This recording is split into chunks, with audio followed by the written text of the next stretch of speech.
एक शहर के कोने में एक फ्लैट में सोना और रिमी दो बहनें रहा करती थी। रिमी, क्या तुम थोड़ा जल्दी रेडी हो सकती हो? मुझे भी ऑफिस जाना है, लेट हो रहा है मुझे। बस हो ही गया है, आती हूँ। तुम खूबसूरत हो, मैं नहीं, मुझे तो सजना पड़ता है। तुम हर बात में यही क्यों बोलती हो? हम दोनों बहनें हैं और चेहरा सुंदर होने से कुछ नहीं होता है, दिल अच्छा होना चाहिए। पर लोग फेस ही देखते हैं। अब जा रेडी हो, अब लेट नहीं हो रहा है। सोना और रिमी दोनों बहनें थीं, लेकिन सोना बहुत ही खूबसूरत, दयालु और प्यारी लड़की थी, लेकिन रिमी खूबसूरती में ठीक ठाक और लोगों पर गुस्सा करने वाली लड़की थी। वो थोड़ी नकचड़ी थी और बहुत जल्दी गुस्सा हो जाती थी। रिमी और सोना ऑफिस के लिए निकल जाती हैं। हाय सोना, कैसी हो? तुम आज बहुत अच्छी लग रही हो। रिमी, क्या आज तुम मेरा एक काम कर दोगी? मुझे आज कहीं जाना है, तो क्या तुम ऑफिस में मेरे हिस्से का काम कर दोगी प्लीज? नहीं, मैं तुम्हारा काम क्यों करूं? जिसकी तारीफ की है वही करेगी। तारीफ उसकी और काम मुझसे। कोई नहीं, इस बारे में बात नहीं करते हैं। मैं तुम्हारा काम कर दूंगी, तुम टेंशन मत लो और आराम से जाओ। देखा, चेहरा सुंदर होने से नहीं रिमी, उसका दिल भी साफ होना चाहिए। सोना सुंदर होने के साथ साथ साफ दिल वाली भी है।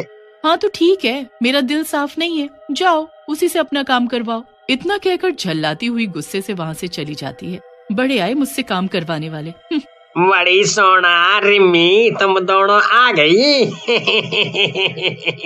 चलो बाबा, अब जल्दी जल्दी काम करो, वरना मैं तुम दोनों को नौकरी से निकाल दूंगा। फिर मांगते रहना काम है, घूमती रह जाओगी, लेकिन कोई काम नहीं देगा तुम लोगों को। सोना और रिमी का सेठ एक नंबर का खड़ूस और लालची था और पैसे के लिए अपने काम करने वालों से बहुत काम करवाता था। जी सेठ जी, और चुप होकर काम करने लगती है। सेठ जी, हम काम करते हैं, इसका मतलब ये नहीं कि कुछ भी बोलोगे आप और हम सुनेंगे। बड़ी रिमी, ठीक से बात करो, वरना क्या, निकाल देगा ना मुझे? हाँ तो निकाल दे। तो जैसे सेठ को तो मार देना चाहिए। रिमी चुप हो जा, कुछ भी मत बोल, वो हमारी सर है, तू चल यहाँ से। सर माफ करना इसको, इसका मूड खराब है आज। सोना रिमी को लेकर वहाँ से चली जाती है। इस खड़ूस के साथ तो कुछ करना ही पड़ेगा। सबके घर चले जाने के बाद सेठ अपनी दुकान बंद कर रहा होता है। तभी दुकान की लाइट चली जाती है और सेठ जी के चीखने की आवाज आती है। अगली सुबह जब सब दुकान पर आते हैं तो देखते हैं कि सेठ की गर्दन टेढ़ी और हाथ पैर मुड़े होते हैं और वो वहाँ पर लाश बनकर पड़ा होता है। उसका बेटा भी आकर वहाँ रोने लगता है। तभी उसको किसी से कल हुई सेठ और रिमी के बीच की लड़ाई का पता चलता है, तो वो रिमी के पास जाता है। तुम कल मेरे पापा से झगड़ी थी, क्या ये सब तुमने किया है? नहीं, मैंने सिर्फ धमकी दी थी, मैंने ऐसा कुछ नहीं किया है। बहुत पूछताछ करने पर भी रिमी के खिलाफ कुछ नहीं मिलता। कुछ महीने बीत जाते हैं, पर सेठ का बेटा अभी भी उसी पर शक करता है और उसका पीछा करने लगता है। एक दिन लगता है सोना और रिमी निकल गई हैं। मैं भी इनके पीछे जाता हूँ। वैसे भी पिताजी की मौत के बाद कितने केस हो गए हैं ऐसे। सोना और रिमी के घर पर जाकर सेठ का बेटा छुप जाता है। वो रिमी और सोना को घर के अंदर जाते हुए देखता है, पर कुछ देर बाद ही वो सोना को बाहर आते हुए देखता है। बस कोई मिल जाए, ये खूबसूरत होने के लिए क्या क्या नहीं करना पड़ता। फिर वो एक आदमी को देखते हुए एक चुड़ैल में बदल जाती है और हवा में उड़ने लगती है और उसके पैर भी टेढ़े हो जाते हैं।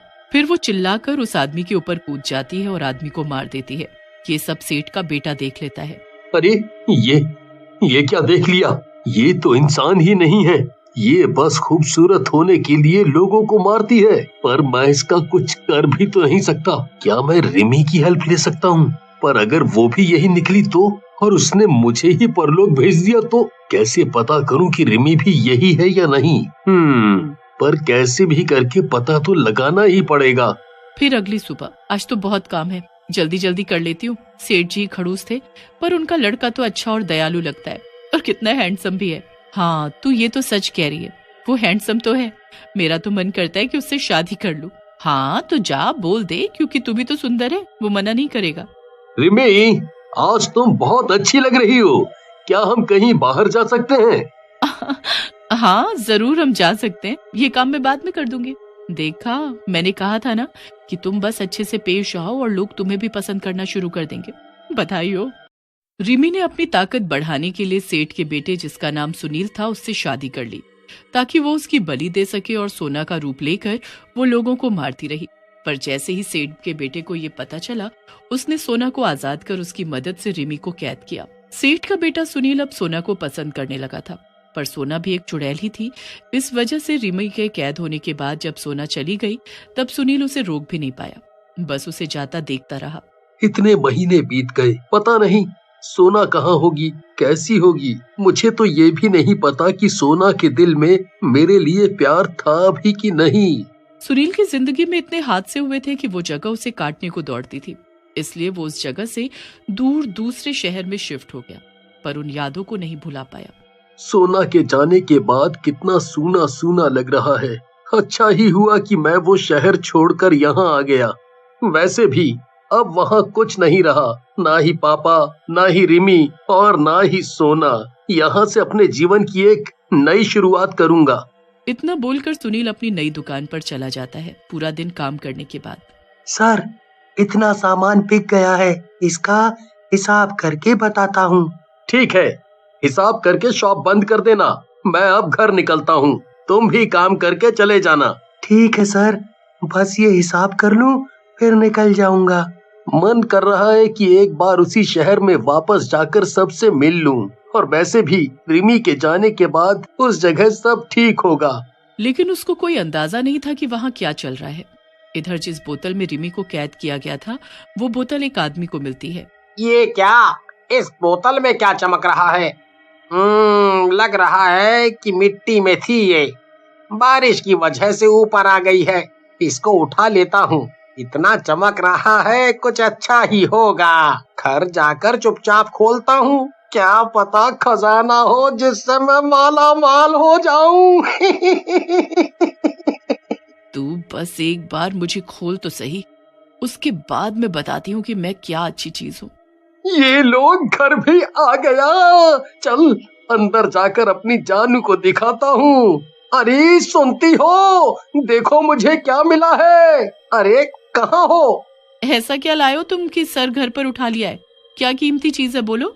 देख, इस बोतल में कितनी चमकती चीज है। इसको अभी तोड़कर निकाल लेते हैं। हाँ, चमक तो बहुत रही है। चमक की वजह से दिख भी नहीं रहा है कि अंदर क्या है। दोनों मिलकर बोतल तोड़ देते हैं और रिमी हंसते हुए बाहर आ जाती है। वाह, मैं आजाद हो गई, इतनी खुशी, मजा आ गया।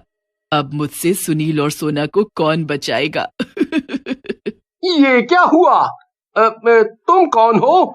क्या तुम जिन हो जो अब मेरी गुलाम हो? तो सुनो, मैं बहुत अमीर होना चाहता हूँ। हाँ, फिर तो मुझे भी नौकर चाकर चाहिए और गहने साड़ी और बहुत कुछ। चुप करो तुम दोनों, मैं कोई जिन्न नहीं, चुड़ैल हूँ, और तुम दोनों की मौत भी। इतना एहसान किया है तुम दोनों ने मुझ पर, मैं क्या करूँ? मैं तो एक चुड़ैल हूँ ना, और अपनी ताकत के लिए मुझे तुम लोगों को तो मारना ही होगा। ये सब तुम्हारी लालच की वजह से हुआ। अगर तुम लालच की वजह से इसे ना लाते और मैं भी लालची ना बनकर तुम्हें इसे तोड़ने को ना बोलती तो कितना अच्छा होता। हाँ, लालच तो बुरी चीज है ही। अब तुम दोनों की बारी है, सुनील और सोना। इधर सोना को एक आभास होता है। ये क्या हुआ? लगता है रिमी को किसी ने आजाद कर दिया। अब क्या होगा? मैं उसका पता क्यों नहीं लगा पा रही हूँ? लगता है उसकी ताकत बढ़ गई है। मुझे सुनील को बचाना होगा वरना वो उसे मार देगी। उसकी शॉप का नंबर क्या है? एक बार कॉल करती हूँ कि वो ठीक है या नहीं, और रिमी के बारे में भी बोल दूंगी। लग गया। हेलो, क्या मैं शॉप के मालिक सुनील से बात कर सकती हूँ? नहीं, आप उनसे बात नहीं कर सकती। आपको क्या काम है? आप मुझे बोल दें, मैं उनके आने पर उनको बता दूंगा। नहीं, कोई बात नहीं है, बस आप उनको बोल दीजिएगा कि सोना का फोन है। वैसे वो कब तक आएंगे? वो 3 दिन में आ जाएंगे। वो अपने पुराने शहर गए हैं। क्या? पुराने शहर? और वो 3 दिन में आएंगे? पर मुझे उनसे कुछ बहुत जरूरी बात करनी थी। क्या आप उनका नंबर दे सकते हैं?